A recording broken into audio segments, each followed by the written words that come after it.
O sea, nosotros siempre nos ponemos en esta pregunta de qué hubiese pasado si los judíos le aceptaban en este momento a él como Mesías, ¿no? Bueno, si nos ponemos en ese supuesto caso, simplemente el reino mesiánico hubiese sido establecido.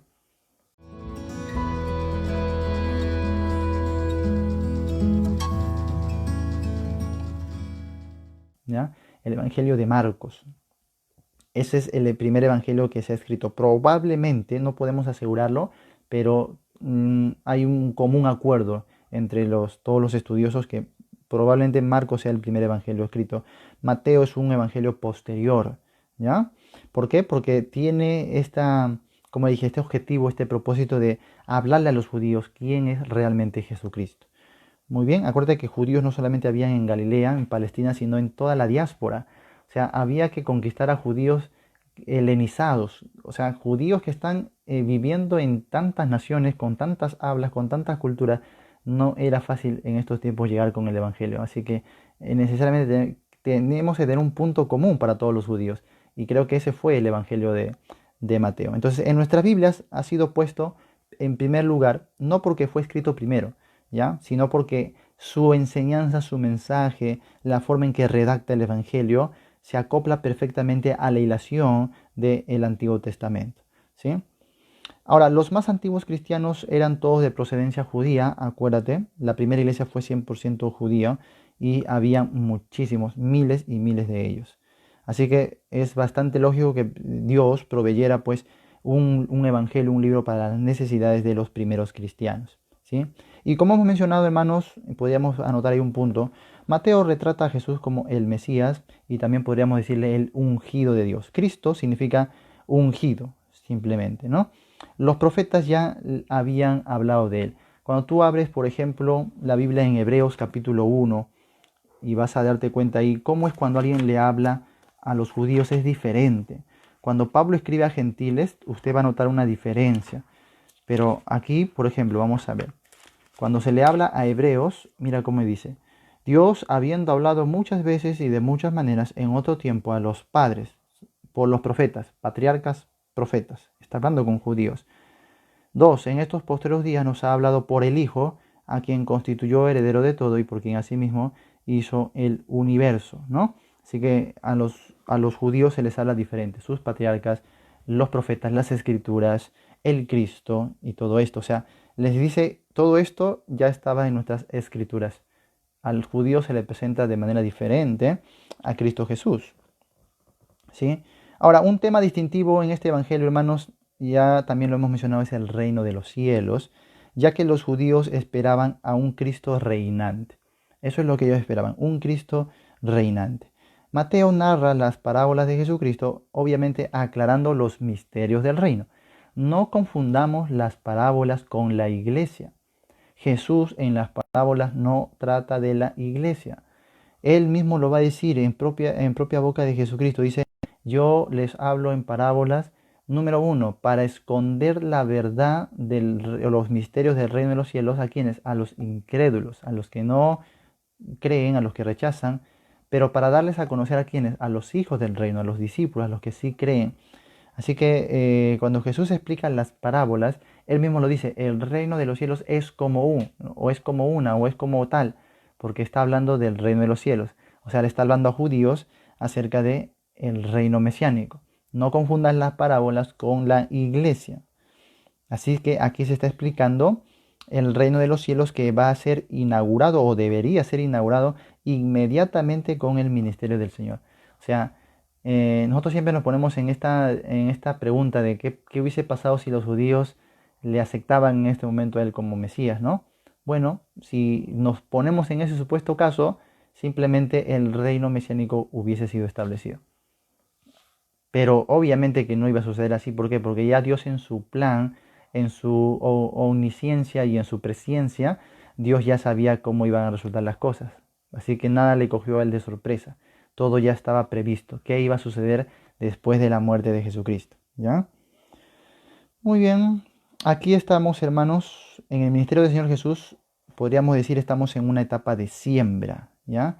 Y cuando el Señor venga, o sea, cuando vuelva, ¿ya? En su segunda venida, sería la siega, la cosecha.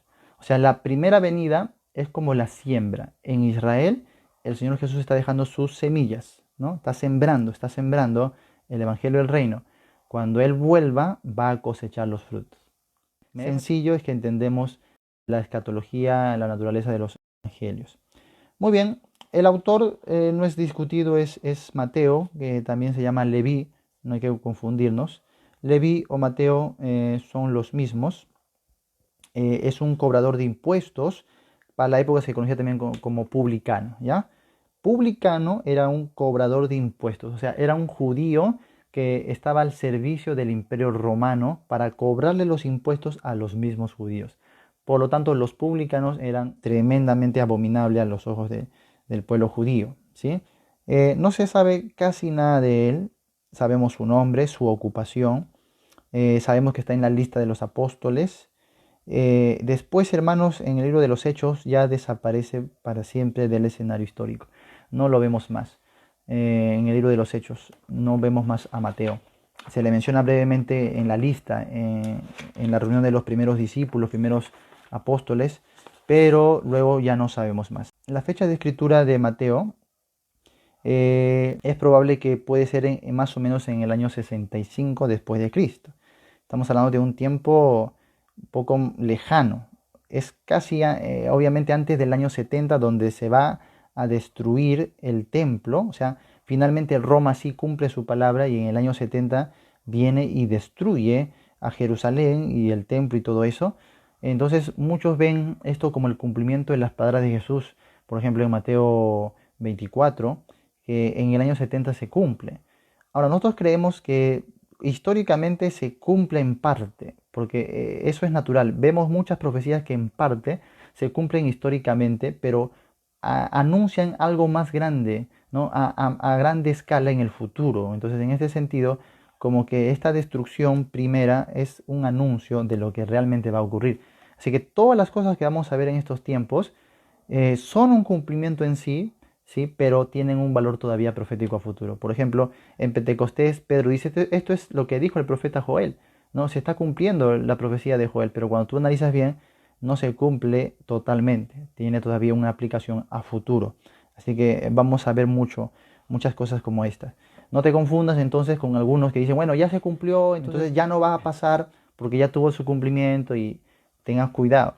Sí va a pasar, ¿por qué? Porque tenemos escrituras posteriores, por ejemplo el Apocalipsis, el apóstol Juan, donde se le revela el cumplimiento de estas cosas a gran escala en el futuro, así que todavía se van a cumplir, ¿ya?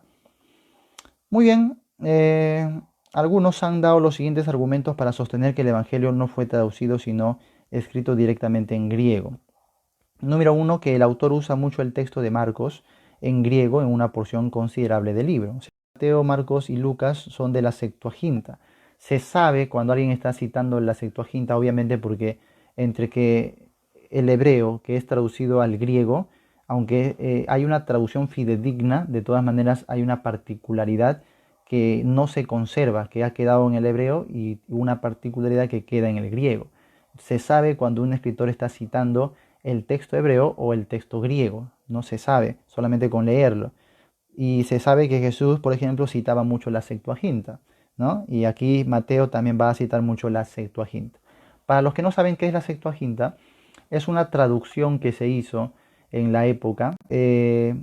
70 escribas más o menos, 70 redactores, traductores participaron en esta elaboración. En la escritura hebrea lo tradujeron al griego y eso se conoce como la versión de los 70 o la Septuaginta, simplemente, ¿ya? Muy bien, tiempo que cubre el Evangelio de Mateo. Bueno, nos narra la vida del Señor Jesús desde su nacimiento, que es entre el año 6 al 4 antes de Cristo, aunque esto parece ilógico, ¿no? ¿Cómo va a ser el nacimiento de Cristo 6 o 4 años antes de Cristo? Es porque el año cero, hermanos, bueno, el año cero en realidad no existe, pues, ¿no? Escatológicamente el año cero no puede existir, solamente existe el año menos uno y más uno, pero cero es imposible que exista. Ahora, pero por así decirlo, el año cero se colocó no exactamente en el nacimiento de Jesús, pues. Cuando uno hace un análisis cuidadoso, se da cuenta que en donde está fijado el año cero, Jesús tiene que nacer necesariamente 4 o 6 años antes, ¿ya?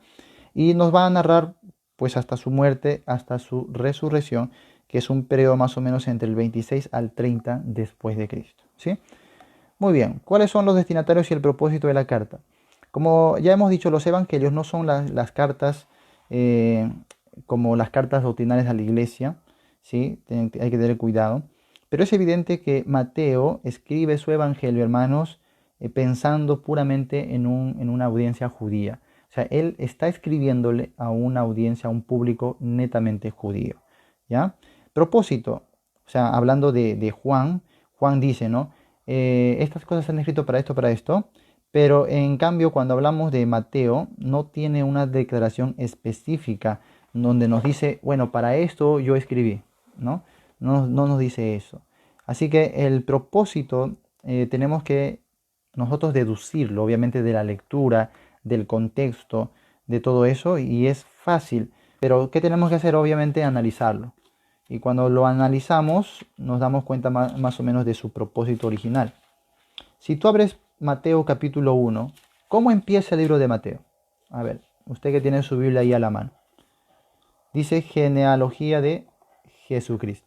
Y el primer verso dice, libro de la genealogía de Jesucristo, hijo de David, hijo de Abraham. Y va a mencionar a los patriarcas hebreos, comenzando primero mencionando a David. O sea, nos va a recordar el pacto davídico.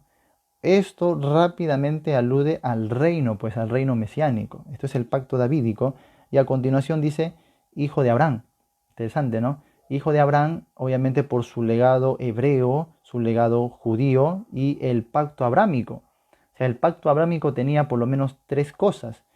Una descendencia, o sea, un pueblo, que es el pueblo hebreo, una tierra, la tierra prometida, y bendición a ellos y a través de ellos a las demás naciones, ¿no?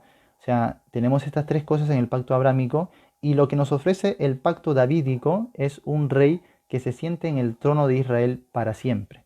O sea, una vez que se iba a sentar el Mesías en el trono, nunca más el trono iba a ser destruido, iba a ser eterno para siempre.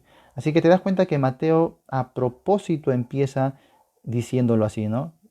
Genealogía de Jesucristo, hijo de David, hijo de Abraham. O sea, rápidamente podemos ver su propósito, su objetivo, qué tenía en mente el autor.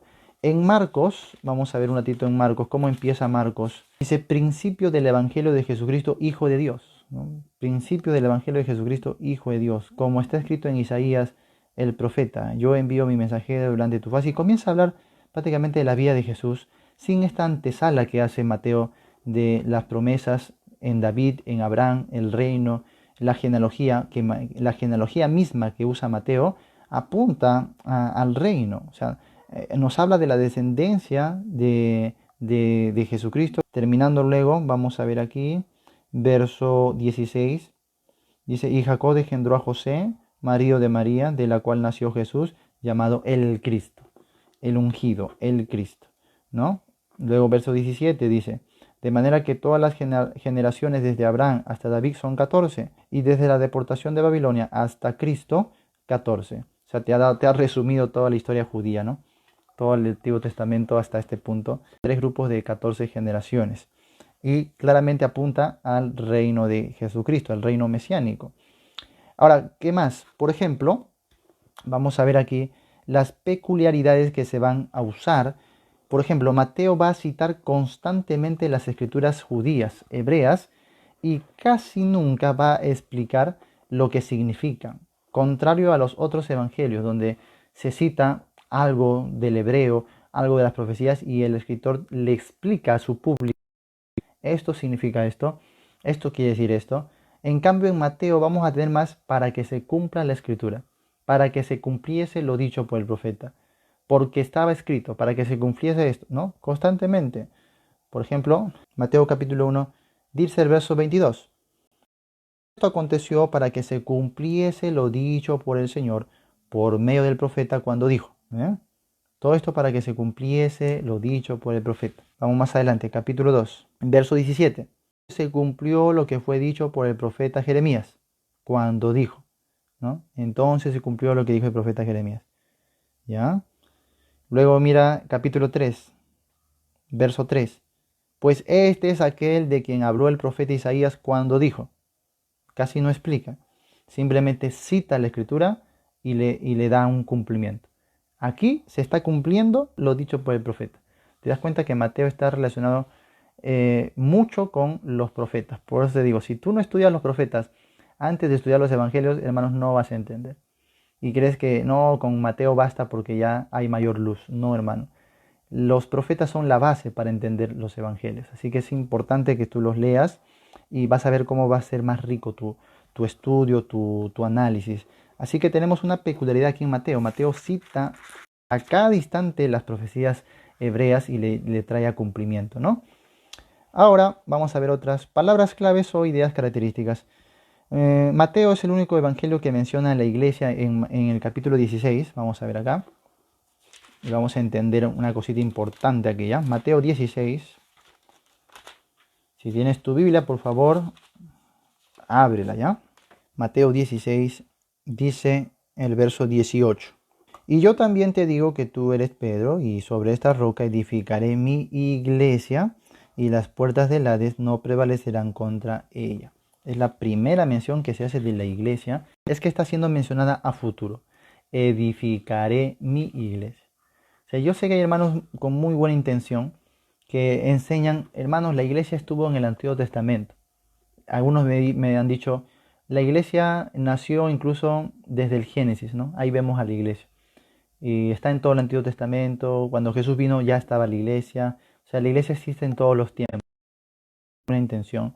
No tienen malicia, obviamente, sino que a veces nuestra mente vuela, pues, ¿no? Y nos parece ver a la iglesia en todos sitios, pero no es cierto. La iglesia tiene un lugar en la historia, en la línea histórica de la Biblia. No está presente la iglesia en todos los tiempos. Entonces, no es cierto, como algunos dicen, que la iglesia ya está en el Antiguo Testamento. Ahora, que a la iglesia se le enseñe bases del Antiguo Testamento es otra cosa. Que a la iglesia se le dé principios que se manejaron en el Antiguo Testamento es otra cosa. Pero la iglesia no existe en el Antiguo Testamento. ¿Ya? Hay que diferenciar esto. Jesús está diciendo a futuro, edificar tiempo futuro. Obviamente se refiere a después ya de su muerte, después de su resurrección. Mateo 18, 17. Y aquí dice algo interesante, ¿no? Si no los oyere a ellos, dilo a la iglesia, y si no oyere a la iglesia, tenle por gentil y publicano. Entonces muchos dicen, ya ves, aquí está la iglesia, el Señor Jesús estaba enseñando de la iglesia, y algunos aplican esto en la disciplina pública, ¿no? A ver, acá dice, con 2 o 3 testigos vamos a llevarle delante de la iglesia a tal hermano. Estamos aplicando mal, porque aquí cuando el Señor Jesús usa el término iglesia, uno, sin saber griego, solamente el mismo verso te responde. ¿Qué le dice? Tenle por gentil y publicano. O sea, está hablando con una audiencia judía, está hablando con hebreos y está hablando de asuntos legales, por eso es que se le iba a considerar gentil y publicano. Así que con eso y con el contexto entendemos que no está hablando de la iglesia de Jesucristo, o sea, de nosotros. Aparte que nos diferencia como gentiles, ¿no? Pero, ¿por qué dice la iglesia? Porque ahí la palabra es eclesía, que significa asamblea o congregación, que era aplicada en estos tiempos a cualquier tipo de reunión. Así sea una reunión que no tenga nada que ver con carácter religioso. Por ejemplo, cuando se reunía un partido político, una asamblea política, era una iglesia. Cuando se reunían en el mercado para tratar un asunto de la ágora, pues era una iglesia. Cuando se reunía un tumulto de gente para protestar y tomar acuerdos civiles, entonces también era una iglesia. O sea, el Sanedrín judío, que era compuesto netamente por hebreos para las leyes de los judíos, era también llamada iglesia. O sea, no espiritualicemos las palabras, por favor. No cada vez que aparece iglesia significa que está hablando de la iglesia de Cristo. Iglesia simplemente significa una asamblea y en sus inicios no tenía carácter religioso. En sus inicios la palabra iglesia tenía un carácter más judicial. Una asamblea donde se reunían para hacer un acto legal, un juicio. ¿Ya? Esto es la palabra iglesia. Por eso Jesús ya no dice mi iglesia, sino dilo a la iglesia. O sea, al Sanedrín. ¿Por qué? Porque así, según sus leyes de los judíos, por eso te digo, hermanos, en los evangelios no se está tratando nada nuevo. Aquí cuando Jesús está diciéndole estas normas, estaba citando la ley. O sea, en la ley estaba escrito que cuando uno tiene un pleito con alguien y no tuvieran acuerdo entre sí, tenían que ir ante el juez, tenían que ir ante el concilio, ante el Sanedrín, llevando testigos, exponiendo caso delante de todos ellos, y ahora los jueces van a deliberar. Entonces, esto es lo que Jesús está diciendo, que hagan las cosas conforme a lo que está escrito en la ley, pues en las escrituras. Entonces no es nada nuevo. Pero si espiritualizo la palabra y rápido lo aplico a la iglesia, voy a cometer errores tremendos, porque voy a hacer cosas que a la iglesia no le han sido dichas. Entonces sacamos adelante la iglesia a los hermanos prácticamente como estuviésemos en un tribunal de juicio, los exponemos públicamente ahí, les hacemos pasar vergüenza, una humillación terrible. ¿Cuántos abandonan la congregación por este acto, no? ¿Cuántos se han resentido años y nunca más han vuelto a la iglesia por este tipo de cosas? Cuando aquí no le está hablando a la iglesia. Lo siento mucho por los pastores y maestros que con muy buena intención usan este verso para decir, acá la Biblia dice los pasos para primero tú solo, luego con dos, pero no está hablándole a la iglesia. No puedes aplicarlo en un sentido tan estricto, ¿no? Muchos incluso abusan de esto. Y cuando ya tienen algo contra un hermano, ya se buscan un testigo a propósito para ir. Y el fin, si tú lees bien el contexto, hermano, el fin no era tanto condenar a alguien, el fin era rescatarlo, era amarle, era sacrificarse por él. Por eso que antes de decir cómo se debe perdonar al hermano, el Señor contó la parábola de la oveja perdida. Y esto es lo que no debemos perder de vista. Por eso dice, vamos a ver, verso 10, mirad que no menospreciéis a uno de estos pequeños, porque os digo que sus ángeles en los cielos ven siempre el rostro de mi Padre que está en los cielos. Porque el Hijo del Hombre ha venido para salvar lo que se había perdido. ¿Qué os parece? Si un hombre tiene 100 ovejas y se descarría una de ellas, ¿no deja las 99, va por los montes a buscar lo que se había descarriado? Y si acontece que os digo que se regocija más por aquella que por las 99 que no se descarriaron. Tengan cuidado con aplicar esto ya de inmediato a la iglesia, ¿eh? Verso 14. Así no es la voluntad de vuestro Padre que está en los cielos que se pierda uno de estos pequeños. Y ahora dice, por tanto, los conectivos lógicos, hermanos, son sumamente importantes para interpretar y entender bien la Biblia. Cuando usted empieza en el verso 15, aunque su Biblia le ha puesto un título ahí, no sé cómo será en su Biblia, si pueden ver acá, ¿ya? Acá tiene un título, ¿no? Si tú pones énfasis en el título, tú vas a creer que aquí ya pasa a hablar de otra cosa. No, el conector que dice aquí, por tanto, te está diciendo que sigue la hilación. No hagas caso de esos títulos, que esos títulos no son inspirados. La Biblia ha sido escrita de corrida. ¿Ves cómo importa mucho la base? Todo lo que estamos estudiando en claves bíblicas con nuestro círculo de estudio. Esas bases como que parecen de niños, de principiantes, pero son claves para entender la Biblia. Dice, por tanto, quiere decir que lo que va a decir a continuación es la hilación de lo que está diciendo anteriormente. Así que cuando cuenta la parábola de la oveja perdida, continúa en el verso 15 diciendo, por tanto, si tu hermano pega contra ti, ve y repréndele estando tú y él solo. Si te oyere, has ganado a tu hermano. El énfasis es ganarlo, no es condenarle, no es enjuiciarle. ¿Y cómo debo ganarlo? Como un pastor que ha perdido a una oveja amada. Así, que va, deja a las 99 y sale por los montes y hasta encontrarla y va y la trae en sus hombros y la cura. Así debes ganar a tu hermano. Esa es la correcta aplicación. Y no se está aplicando aquí a la iglesia, sino que le está dando un valor espiritual a las cosas que como judíos ellos ya practicaban, pero lo hacían sin amor, sin el elemento del amor. Y esto no enseñaban los fariseos. Por eso Jesús le dijo, ustedes diezman la menta, el eneldo, el comino, así bien rígido conforme a la ley externa, pero se olvidan de lo más importante de la ley, que es la misericordia, es la fe, ¿no? Esto están dejando de lado. O sea, cumplan esto, cumplan esto, pero no dejen de lado lo otro. Así que esto es lo que Jesús básicamente va a decir en todo Mateo, no solamente ahí. En todo Mateo Jesús les va a confirmar la ley a judíos, porque están bajo la ley, les va a decir cumplan la ley, pero no dejen de lado este aspecto tan importante, el corazón de la ley, que era el amor, era la misericordia. Les dice, aprendan lo que quiere decir misericordia quiero y no sacrificio, ¿no? Así que esto es lo que Jesús está hablando, con un pueblo terco, un pueblo frío, religioso, que si bien es cierto estaba bajo la ley del Señor, pero que no estaba poniendo en práctica el corazón de la ley. Y de ahí podemos rescatar, sí, enseñanzas espirituales para nosotros, claro que sí, pero no apliquemos la literalidad del pasaje. Si no, te llevo a Mateo 5 y 7 y te digo, hermano, sácate tu ojo y sácate tu mano derecha de tu cuerpo. ¿no? No apliquemos de manera tan literal directamente hacia nosotros, ¿ya?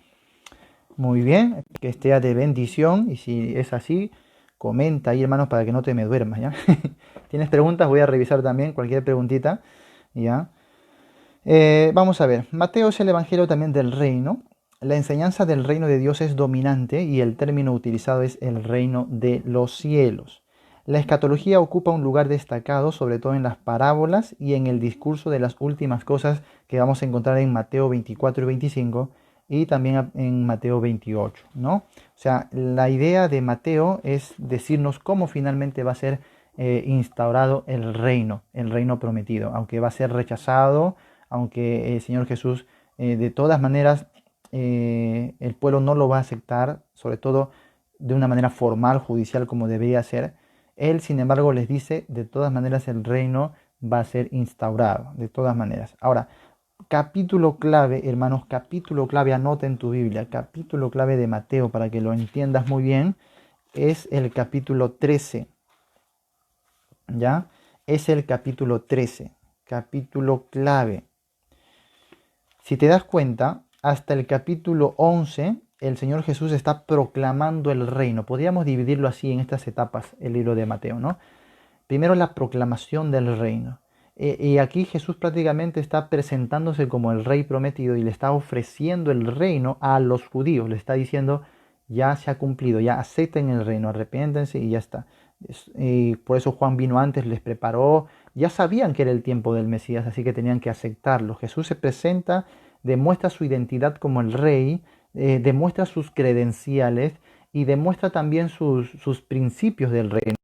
Mateo 5 y hasta Mateo 7, hermanos, tú date cuenta ahí que estos principios son en cuanto al reino de Dios, en cuanto al reino que le estaba ofreciendo. En otras palabras, el rey que traía este reino establecía sus principios para los súbditos de su reino. Todo aquel que quiera vivir en mi reino. Por eso dice, en mi reino no será así. En mi reino es diferente, porque él está estableciendo principios, estándares para los ciudadanos o súbditos del reino que venía a establecer. Así que todos estos principios que a veces lo aplicamos de manera tan directa también a la iglesia, tengamos mucho cuidado. Podemos aplicar el aspecto devocional espiritual, pero no el aspecto literal, porque aquí está hablando del reino, esta parábola que, mejor dicho, estas bienaventuranzas que te gustan mucho del capítulo 5, ¿no? Bienaventurados los pobres, y tú lo aplicas rápido a hoy, te equivocas, porque aquí está hablando obviamente del consuelo del reino de los cielos, del establecimiento del milenio. ¿Ya? Tengamos mucho cuidado en ese aspecto.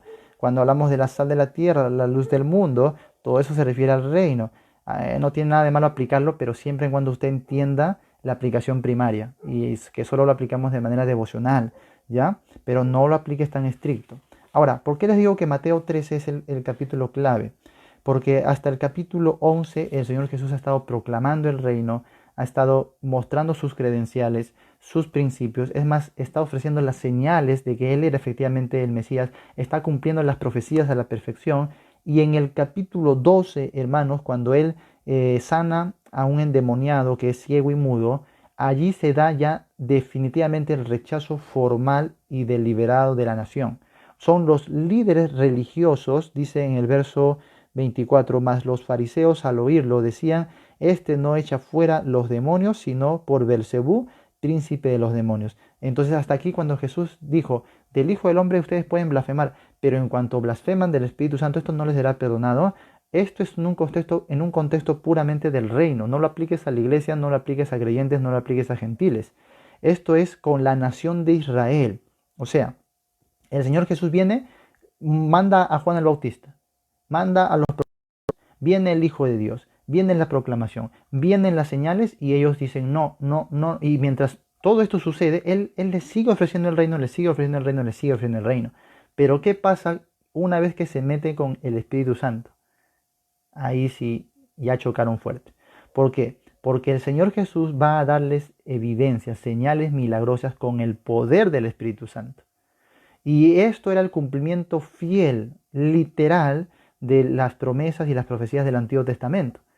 Al ellos ver ya la evidencia del poder del Espíritu Santo y cerrar su corazón contra el Espíritu Santo, ya no tenían más medios de que ellos puedan reconocer a Jesús como Mesías. Entonces no es porque dijeron una palabra mala y el Señor Jesús dice, ahora eso es imperdonable. No, sino que ellos se colocan a sí mismos en una situación imperdonable como nación. Ojo, no está hablando de manera individual, sino como nación. Los líderes religiosos y políticos de la nación le están rechazando y formalmente están dictando una sentencia y están diciendo, tú eres del demonio, tú eres del diablo, tú echas fuera a los demonios por príncipe de los demonios que es Belcebú. Esto ya era el colmo del rechazo. No era el primer rechazo, sino ya era el colmo del rechazo de una manera tan formal, tan legalista, tan estricta, en donde ya se le cierra puertas a la evidencia del propio Espíritu Santo. Así que, en ese sentido, mientras todavía rechazaban a Jesús, esto era entendible, ya que Jesús había crecido con ellos. Lo habían visto siendo un pequeñito hasta hacerse un hombre que crecía, se desarrollaba. Era un hombre para ellos cualquiera. Entonces todavía era aceptable que blasfemen contra el Hijo porque era evidente que Él era un ser humano. Pero al blasfemar contra el poder del Espíritu Santo, esto ya no tenía ya ni lógica ni cabida. O sea, ya ellos habían llegado al colmo de su impiedad. O sea, viéndolo con sus propios ojos, se daba cuenta lo que Jesús dijo en Lucas 15 o en Lucas 16, ¿no? Con la parábola del rico y Lázaro. O sea, aun si un muerto se levantare, ¿no? Y les anunciare, no van a creer porque no creen a las escrituras. Entonces las escrituras eran claras con referente a la venida del Mesías y todo se había cumplido hasta este momento. Los ciegos veían, los cojos andaban, las multitudes, los quebrantados de corazón, el evangelio del reino, las profecías, todo, hermanos, se había cumplido al pie de la letra y esto lo había obrado el Espíritu Santo. Al cerrar las puertas al Espíritu Santo, entonces a partir de ahí, Jesús comienza en el capítulo 13 hablando por parábolas. Antes no le va a hablar en parábolas. ¿Pero por qué comienza a hablar en parábolas? Vamos a ver, Mateo capítulo 13, ¿ya? Dice el verso 1. Aquel día, ya después que pasó todo este rechazo, esta pelea, esta generación malvada que pedía una señal y Jesús le habla de la señal del profeta Jonás y todo, bueno, todo eso que es materia de mucho estudio.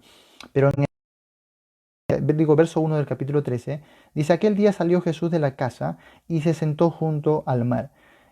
Cuando tú estudias proféticamente, hermanos, la casa es Israel. La casa es Israel.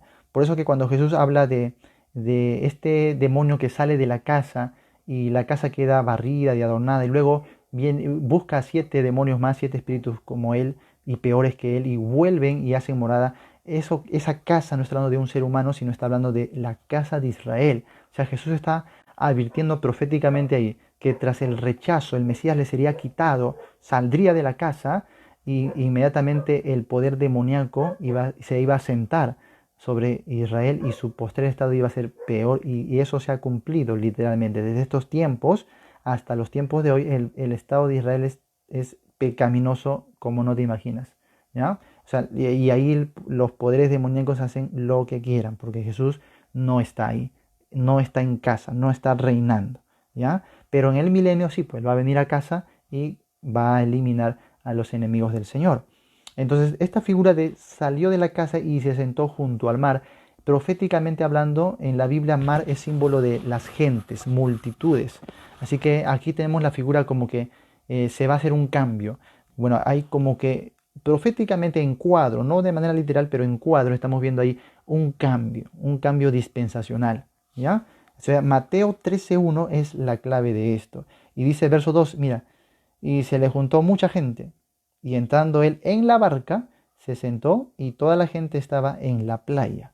Y les habló muchas cosas por parábolas, diciendo, he aquí el sembrador salió a sembrar, y comienza ahí los capítulos de las parábolas. Luego los discípulos no van a entender absolutamente nada. Ojo que las parábolas no son, hermanos, cuentos para entender. Por favor, las parábolas no son historias como algunos. Las parábolas son historias de la vida real para que entendamos mejor. No, las parábolas son un juicio. Las parábolas son diseñadas más bien para que la gente no entienda, para que no comprenda. Acuérdate que está hablando con un pueblo judío que es contradictor, que es rebelde, e Isaías ya había dicho, a este pueblo le hablaré por parábolas, aún en otras lenguas le hablaré y ni aún así oirán.